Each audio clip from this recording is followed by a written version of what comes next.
5 seconds. Start.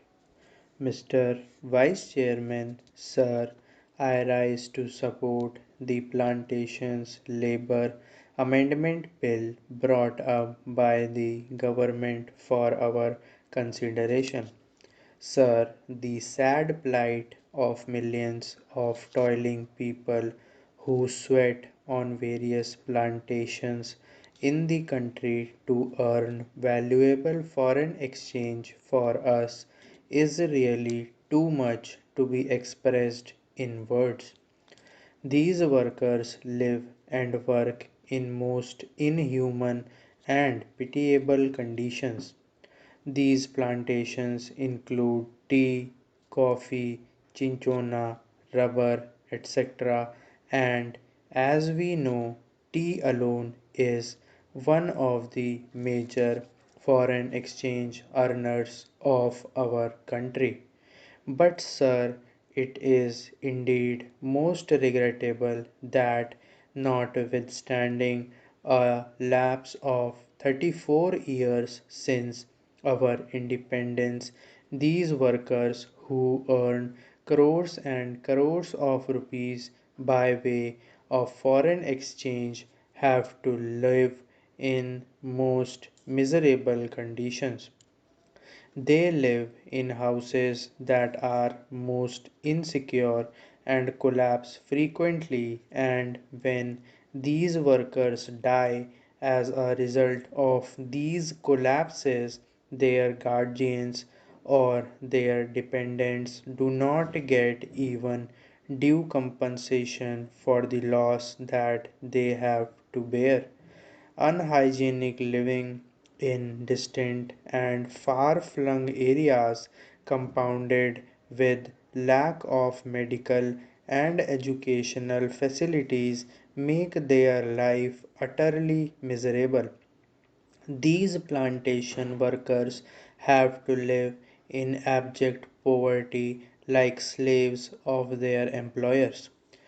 And as we know, most of these plantations are still foreign owned establishments, last vestiges of the colonial rule, the British rule, and as I said, it is a matter of deep regret for all of us that despite enacting an act, the Plantations Labor Act 1951, we have not yet been able to effect any improvement in their conditions.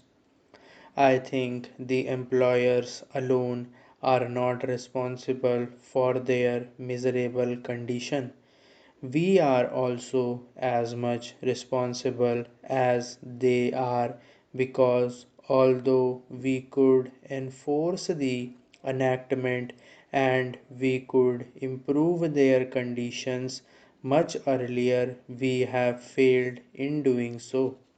Sir, on the 9th May 1973, this House, the Rajya Sabha, decided that a joint committee should be appointed to look into the desired amendment and put up a draft as early as possible for our consideration.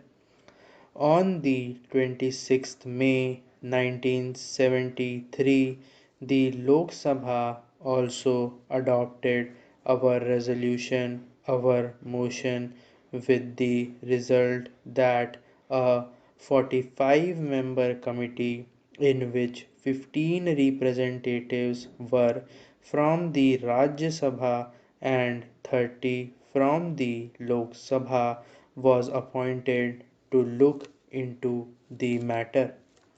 This committee was to submit its report on first day of the 85th session of the Rajya Sabha, that was in 1973.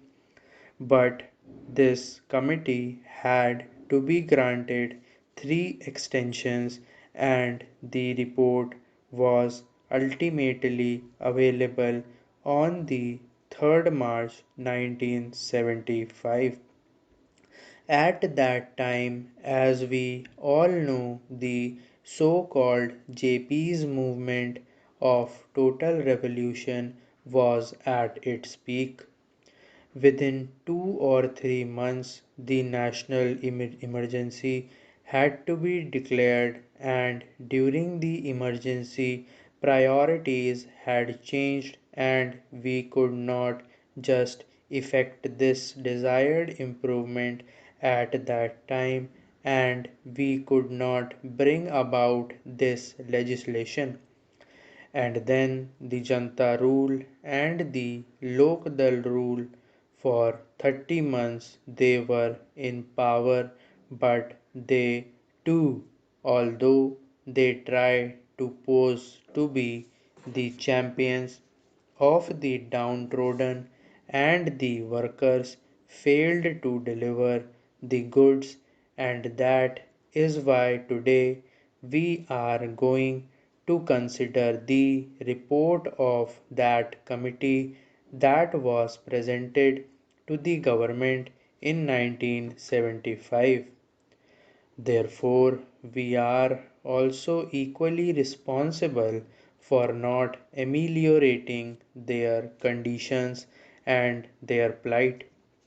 The committee had to consider 120 memoranda giving views and suggestions from various unions and associations, and 59 witnesses appeared before the committee, and that committee itself came to the conclusion that in various areas even the barest minimum facilities such as arrangement for supply of wholesome drinking water, latrines, urinals, provision of qualified doctors had not been provided, though these amenities are a must under the Act. The Act has been there, but we could not enforce it, we could not implement it, only because the employers did not want it. They did not want to give to the workers due justice. Inadequacy of punishments that are awarded under the Act is one of the main impediments standing in the way of implementation of various welfare measures. Courts generally take a lenient view of the offences under the Act, and they let off the employers who are offenders with lighter punishment, which generally amounts to a fine of rupees 100. So the committee suggested amendment to section 36 of the Act. An employer is required to provide these workers living accommodation, but generally, in spite of the fact that the government gives loans and subsidies to the employers for construction of houses, progress in regard to these constructions is very poor. As I said earlier, very unhygienic and insecure houses are there where these people have to live. Even compensation to the workers in the event of house collapse is not given.